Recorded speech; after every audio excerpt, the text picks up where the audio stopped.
There is a version of you that people respect, a version that people think twice before crossing. And here is what is strange.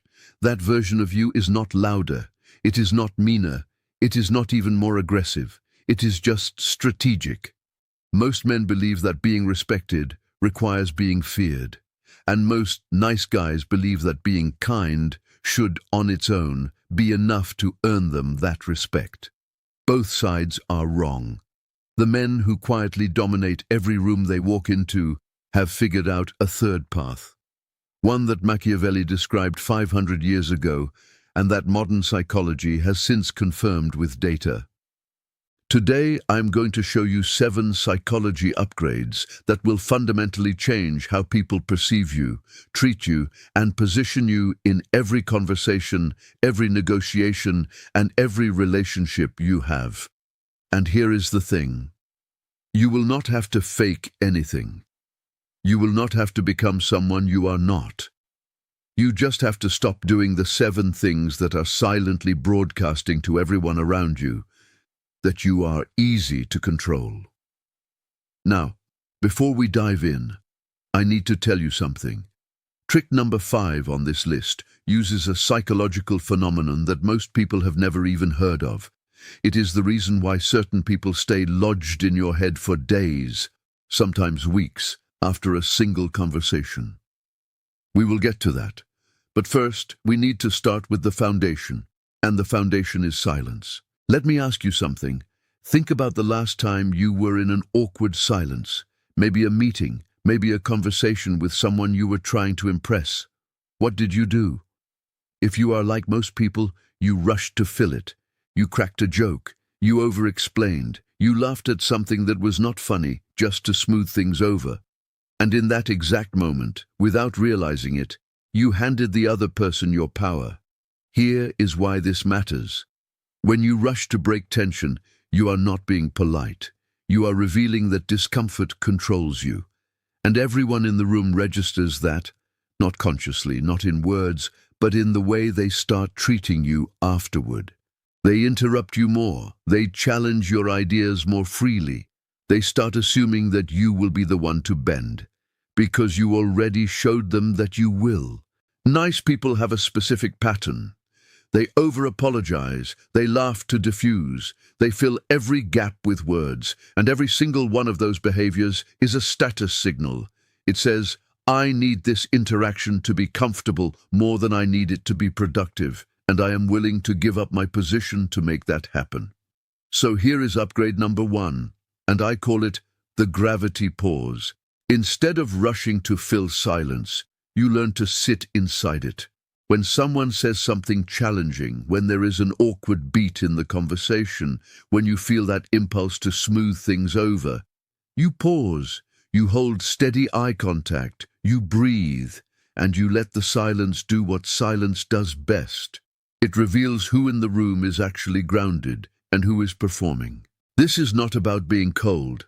This is not about staring people down like some movie villain.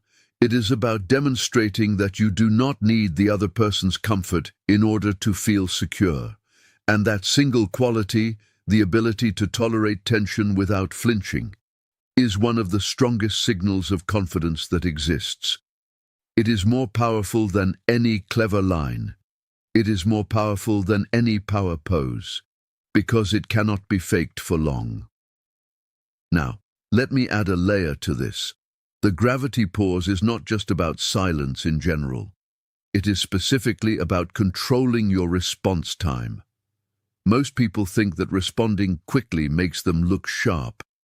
Fast answers, quick comebacks, instant opinions. But speed is not intelligence.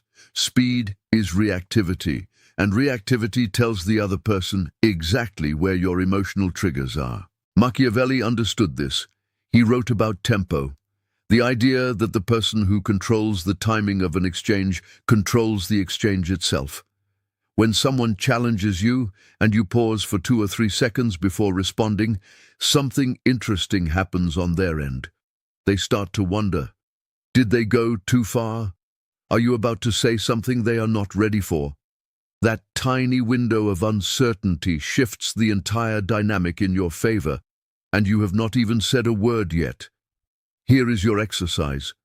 Today, in at least one conversation, when someone asks you something or says something provocative, do not respond immediately. Take a full breath. Let 2 seconds pass, then respond. You will feel the discomfort. That is the point. The discomfort is the signal that you are breaking an old pattern. And the moment you survive it, you will realize that nothing bad happens. In fact, people start listening to you more carefully. Now, the gravity pause handles the moments of tension. But there is a deeper habit running underneath all of that, one that most nice guys do not even realize they have. It is a habit that makes you adjustable. It makes you easy to steer.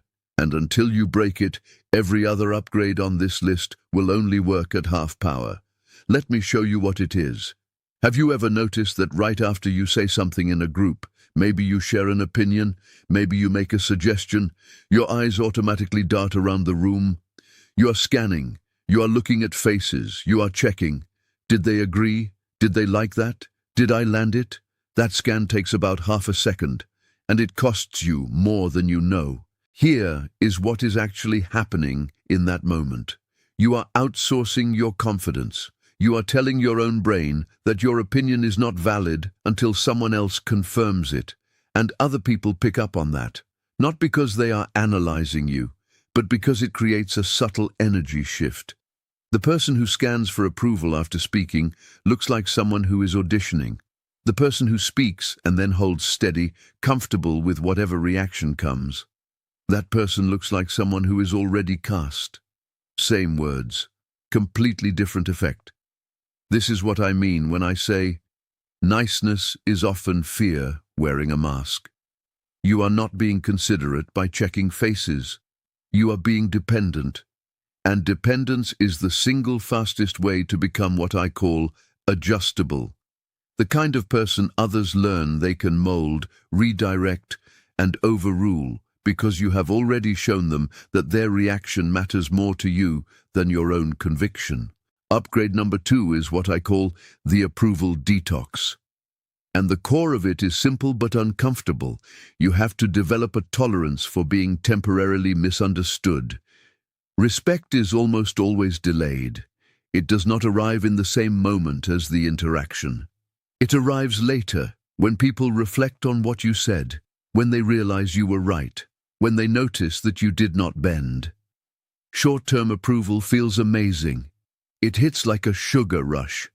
Someone laughs at your joke, someone nods at your idea, someone validates your take in real time. Your brain lights up. But that sugar rush is compromising you. Because to keep getting it, you start trimming your words. You soften your opinions. You adjust your tone to match whatever the room seems to want. And slowly, without noticing, you become a mirror instead of a man with a position. So here is the tactic. Stop adjusting your delivery mid-sentence based on the reactions you see. Say what you mean, say it clearly, say it once, and then let it breathe. Do not rush to explain, do not add a qualifier, do not follow up with, "Does that make sense?" Let the room absorb it. Some people will agree, some will not. Both are fine. What is not fine is shaping yourself into whatever gets the fastest nod. Your exercise for today: in one conversation, share an opinion, any opinion, and then stop talking. Do not explain it further. Do not ask if the other person agrees. Just let it sit. Notice what happens in your chest. That anxiety you feel? That is the withdrawal symptom of approval addiction, and like every addiction, the only way out is through. Now, you might be thinking, okay, so I stop seeking approval, I start using silence, I slow my reactions down, but I am still a kind person, I still want to help people. Does this mean I have to stop being generous? No, absolutely not. But you do have to change how your generosity works, because right now, if you are like most nice guys, your kindness is actually working against you. Let me explain. Think about 2 co-workers. The first one helps everyone. Every request, every favor, every, "Hey, can you take a look at this?" He is there. Always available, always willing.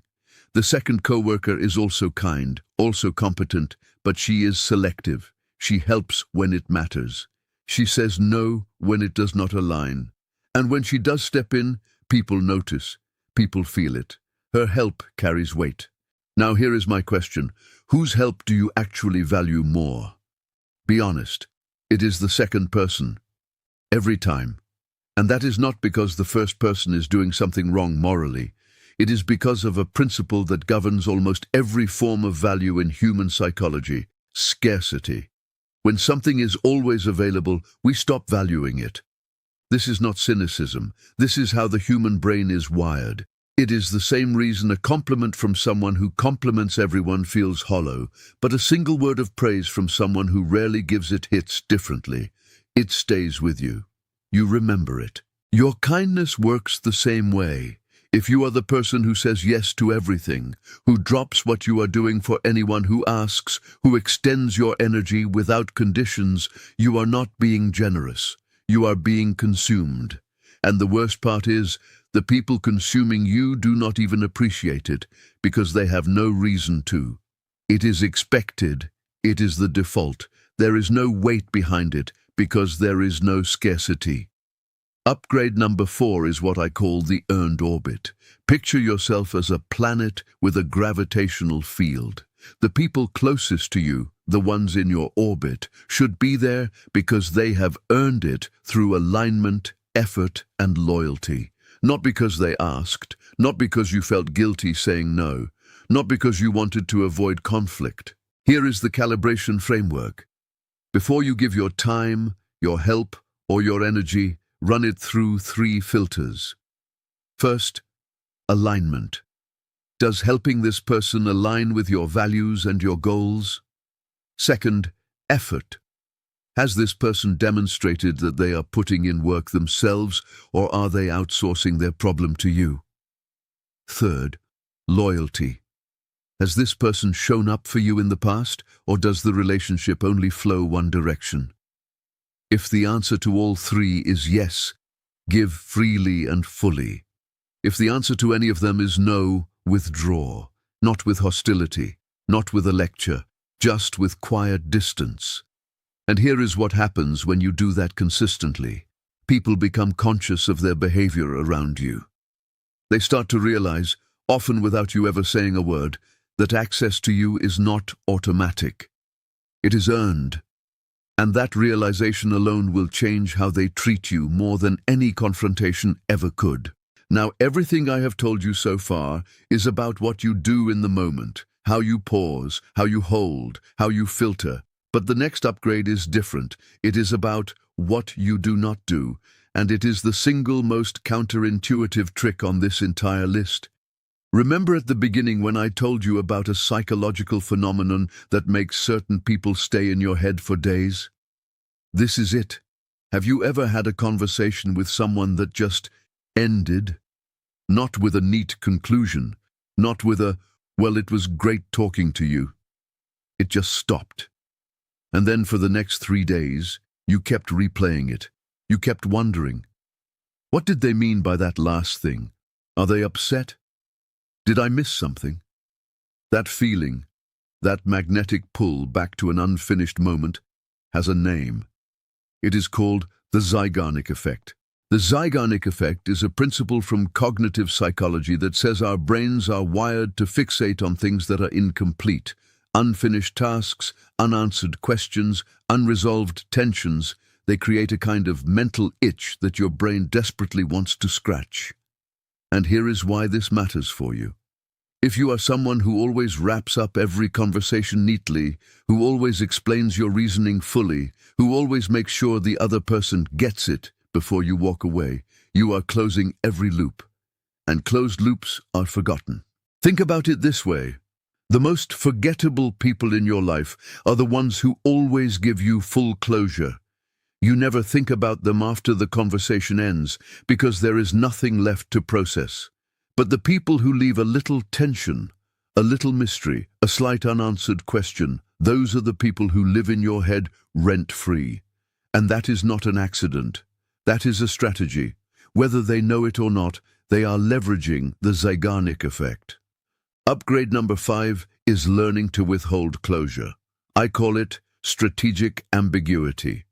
And the core idea is this: you do not owe anyone a complete explanation of your thoughts, your decisions, or your feelings in every single interaction. Nice guys have a compulsion to over-explain. When they make a decision, they lay out every reason. When they sense a misunderstanding, they rush to clarify. When someone seems confused by their behavior, they write a paragraph-long text message breaking it all down. And every time they do that, they are handing the other person their entire blueprint.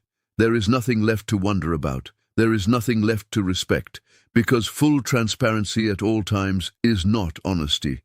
It is insecurity wearing an honest mask. So here is how you practice this.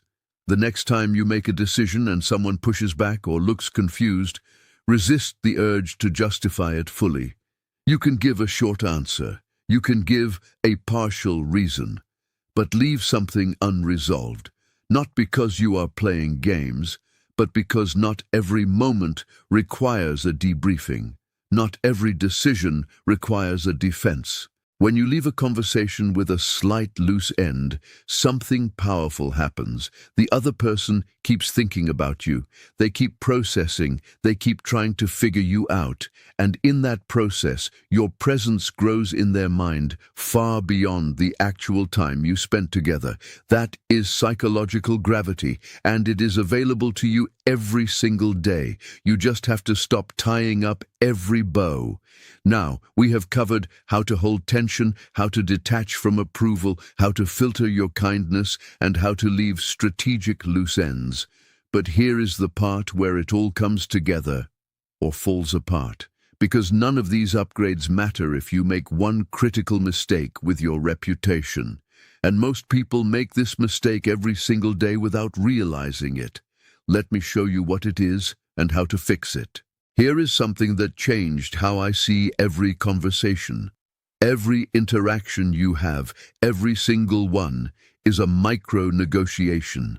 There is no such thing as a neutral exchange. Someone is leading, someone is following, someone is investing more energy, someone is setting the terms.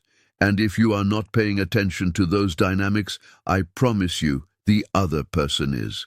Think about a typical conversation you had recently. Who spoke first? Who interrupted whom? Who was more enthusiastic?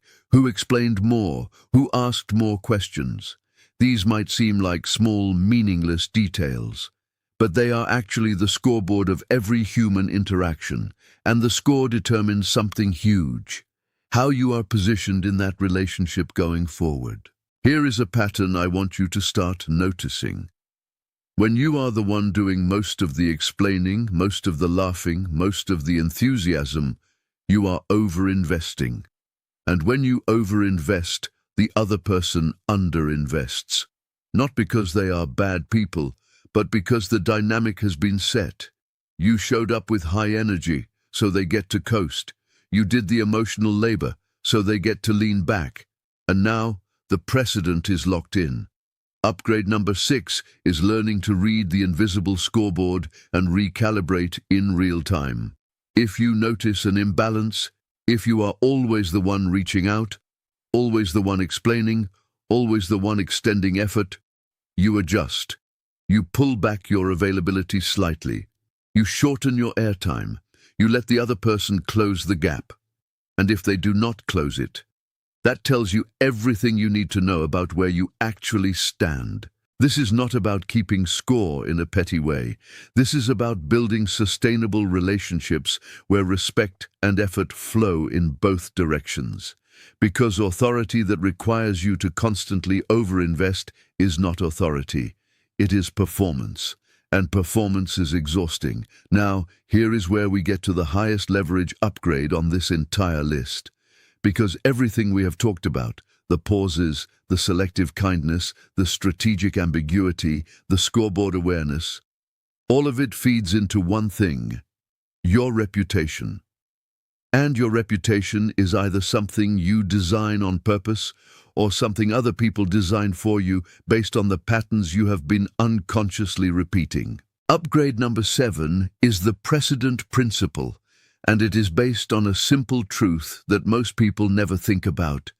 Every reaction you have is a training session. Every time you laugh off disrespect, you train people that disrespect is acceptable. Every time you drop everything to help someone who never reciprocates, you train them that your time is free. Every time you over-explain a decision, you train people that your decisions require their approval before they are valid. So ask yourself 2 questions before every response. First, what does this reaction teach the other person about me? And second, what precedent am I setting for future interactions? Designing your reputation starts with a decision. Before you walk into a room, before you enter a meeting, before you reply to a message, decide what effect you want to have, not what you want to say, what effect you want to create. Do you want to be perceived as decisive? Then stop hedging with phrases like, "I'm not sure, but maybe." Do you want to be perceived as someone whose time has value? Then stop being instantly available to everyone for everything. This is what I mean by controlled signaling. You're always sending signals whether you know it or not. The question is whether those signals are intentional or accidental. And here is the payoff. Once you build a reputation of stability, of high standards, of calm authority, you stop needing to enforce it constantly. It becomes self-sustaining. People adjust to you before you even say anything. Not because you demanded it, because you designed it. Here is your final exercise.